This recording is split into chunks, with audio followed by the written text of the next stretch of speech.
Imaginez être entouré de visages apparemment amicaux, tandis que sous cette surface, certains cachent des ombres d'envie et de ressentiment. Carl Jung, considéré comme l'un des plus grands spécialistes de l'esprit humain, a noté que l'ombre, cet aspect caché de notre être, se manifeste souvent dans les relations les plus proches. Avez-vous déjà ressenti un malaise inexplicable en présence de quelqu'un, même si ses paroles semblent gentilles? N'ignorez pas ce sentiment. Cela pourrait être le signe qui révèle une vérité troublante. Dans cette vidéo, vous découvrirez 8 signes convaincants qui montrent que quelqu'un autour de vous pourrait nourrir une haine profonde, même s'il la cache habilement. Et surtout, ces signes ne sont pas évidents. Ils se cachent dans de petits détails, dans des gestes subtils et dans ce qui n'est pas dit ouvertement dans chaque conversation. Restez vigilants, car le dernier signe pourrait complètement changer votre perception des gens qui vous entourent. Préparez-vous à plonger dans les profondeurs de la psyché humaine et à voir comment les masques peuvent tomber, même lorsque quelqu'un essaie de les maintenir fermement. Ce que Jung appelait la projection pourrait se produire en ce moment même dans votre vie, et si vous n'apprenez pas à le reconnaître, il sera peut-être trop tard.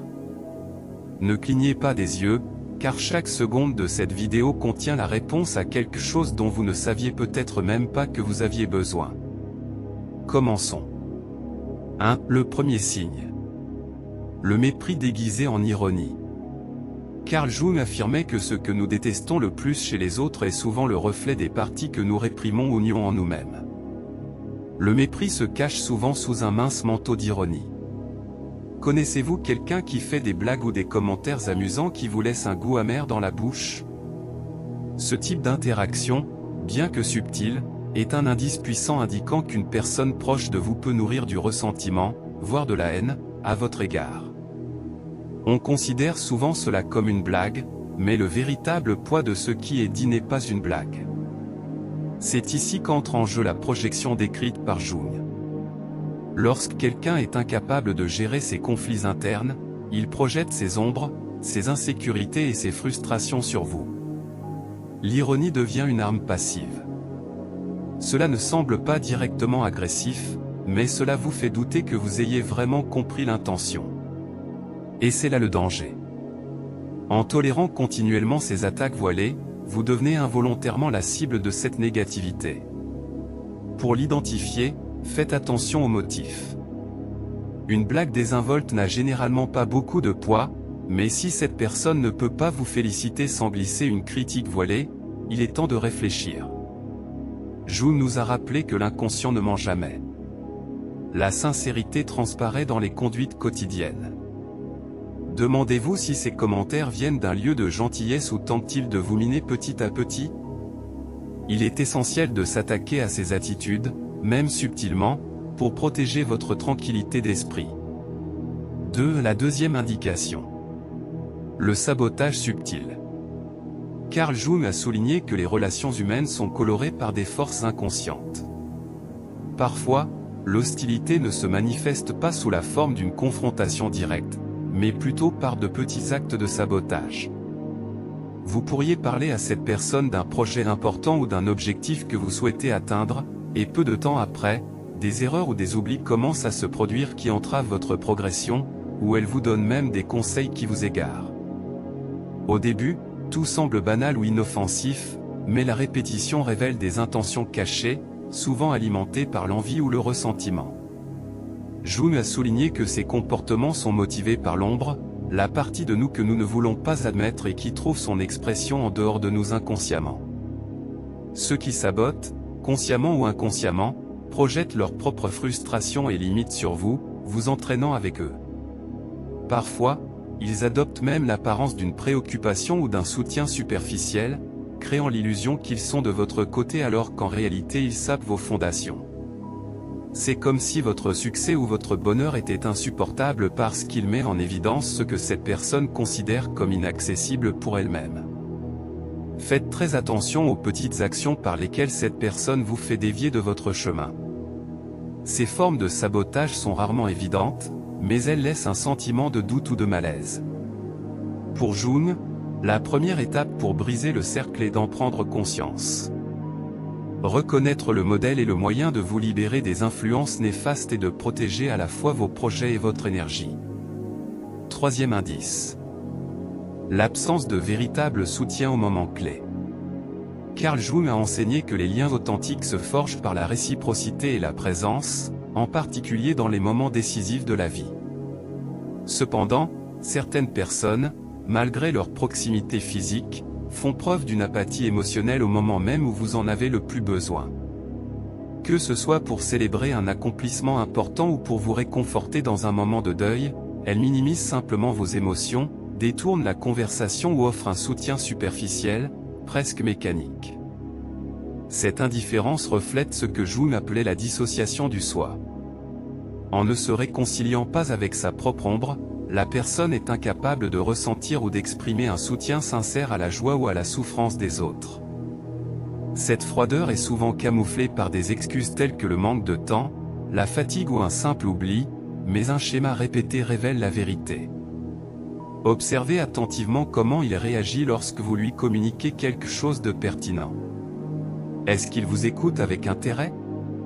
Est-ce qu'il valorise vos réalisations ou change-t-il rapidement de sujet?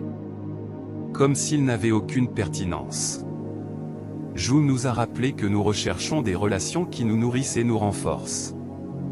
Si quelqu'un continue d'ignorer ou de minimiser ce qui compte pour vous, réfléchissez à l'impact que cela peut avoir sur votre bien-être. Reconnaître cette dynamique est essentiel pour préserver votre énergie et rechercher des connexions qui vous valident et vous aident à grandir. Quatrième indice, la compétition silencieuse. Selon Jung, la rivalité cachée naît souvent de la projection de parties refoulées de la psyché sur l'autre personne. Cette compétence n'est pas toujours déclarée ouvertement. C'est subtil, mais cela se manifeste par des gestes apparemment inoffensifs qui cachent la tension d'une dispute. Lorsque vous partagez une réussite, cette personne est prompte à l'égaler ou à la surpasser, déplaçant l'attention de votre succès vers le sien. À la racine de ce comportement se trouve l'envie inconsciente. La personne, menacée par votre réussite, préfère projeter ses sentiments non résolus plutôt que de les reconnaître. Toute situation devient un duel, qui peut faire le plus? Cela se remarque même dans les conversations de tous les jours lorsqu'ils vous corrigent sur des détails mineurs, minimisent ce que vous avez accompli ou soulignent immédiatement leur propre réalisation. Pour découvrir ce modèle, il est nécessaire d'observer attentivement les interactions. Si vous êtes constamment confronté à des comparaisons ou à des défis lorsque vous êtes avec quelqu'un, il y a probablement une compétition silencieuse en cours. Jung soutenait que le véritable développement personnel se produit en détectant ces projections et en reconsidérant leur impact sur nos vies. Si vous reconnaissez ce signe, vous devriez peut-être reconsidérer l'énergie que vous investissez encore dans cette relation et vous défendre de cette bataille cachée qui vous épuise. Le cinquième signe est la diffusion d'informations déformées ou critiques dans votre dos. Carl Jung a souvent mentionné les mécanismes de défense qui peuplent la psyché humaine, et les ragots malveillants sont un exemple typique de projection d'ombre. Ceux qui ne savent pas gérer leurs propres insécurités ou frustrations peuvent les projeter sur vous, en faisant des commentaires négatifs ou des versions déformées de la réalité. Par cela, ils cherchent consciemment ou inconsciemment à porter atteinte à votre réputation et à votre image sociale, en tentant de compenser son propre déséquilibre interne par la disqualification des autres. Même si la critique n'est parfois pas directe, elle comporte une subtile charge de discrédit, suffisante pour semer le doute parmi ceux qui l'entendent. Pour détecter ce comportement, remarquez les changements dans le comportement des personnes avec qui vous partagez des informations, les rumeurs incohérentes ou les informations erronées qui circulent à votre sujet. Jung a vu dans ces schémas des conflits non résolus de la personne qui les génère, mais qui vous affectent si vous les laissez passer. Faire face à cette situation avec fermeté et fixer des limites claires est essentiel pour votre stabilité émotionnelle. N'oubliez pas que même si les attaques sont indirectes, leur toxicité peut imprégner votre vie quotidienne. Soyez assertif et clarifiez les choses pour préserver votre bien-être. 6. La sixième indication. L'incapacité de reconnaître ou de célébrer vos réalisations. Selon Jung, Les sentiments refoulés d'envie ou de ressentiment se manifestent souvent par une incapacité à montrer une joie sincère face au succès des autres. Au lieu de vous féliciter sincèrement, un ami ou un membre de votre famille peut réagir avec indifférence, faire des commentaires évasifs ou même minimiser l'importance de votre réussite.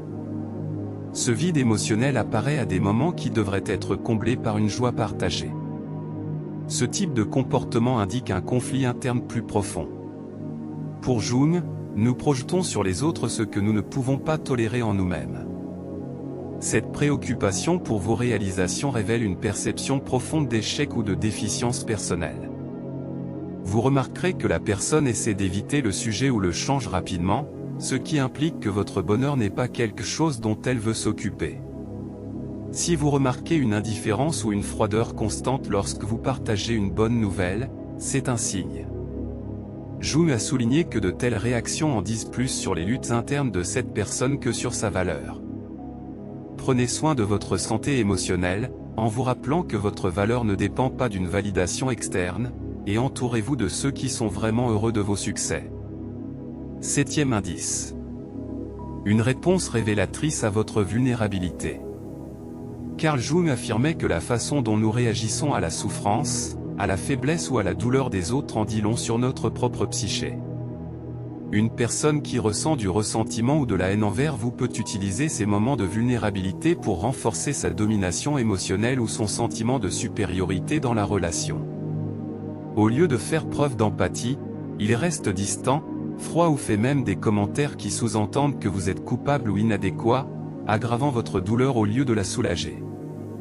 Ces attitudes viennent d'un coin caché de l'ombre. En ne tolérant pas sa propre fragilité, il rejette la vôtre. Il peut même paraître agacé ou impatient face à votre souffrance, comme si elle était un fardeau plutôt que quelque chose à comprendre. Ce manque de chaleur crée un mur qui rend impossible une véritable proximité.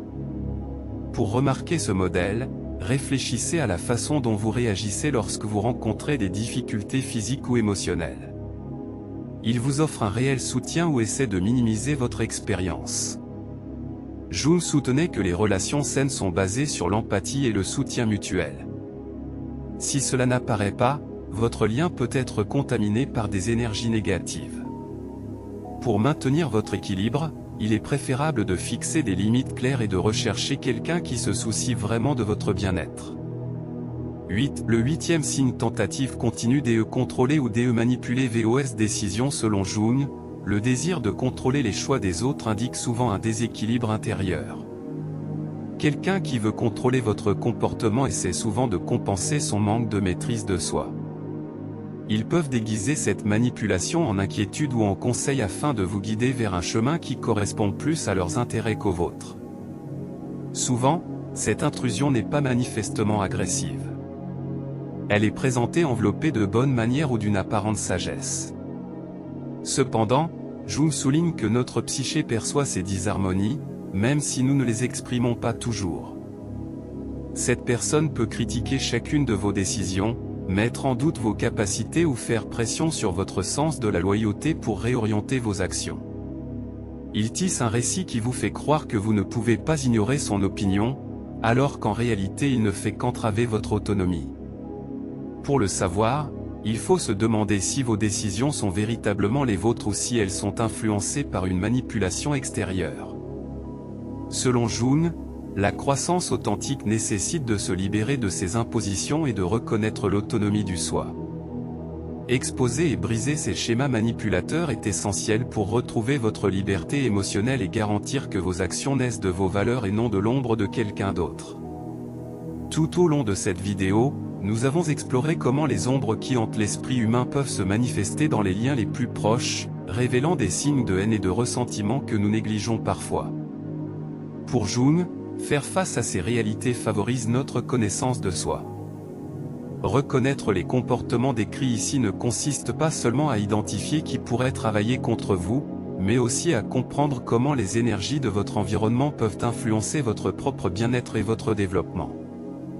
Jung croyait qu'éclairer l'inconscient offre la possibilité de se libérer des relations toxiques et de vivre plus authentiquement. Nous avons tous un côté obscur, Mais les relations saines se distinguent par une volonté d'aborder ces aspects internes avec conscience et équilibre. Si vous détectez que quelqu'un dans votre entourage nourrit de la négativité, vous avez deux options, l'affronter ou partir. Jung a dit que ce à quoi vous n'affrontez pas devient votre destin. Restez donc attentif aux signes et amortissez votre énergie émotionnelle en construisant des relations basées sur le respect et la réciprocité. Si cette vidéo vous a apporté de la clarté ou vous a aidé à réévaluer vos relations, je vous invite à vous abonner et à laisser un like. Vous trouverez ici des réflexions et des informations plus approfondies pour mieux comprendre à la fois votre moi intérieur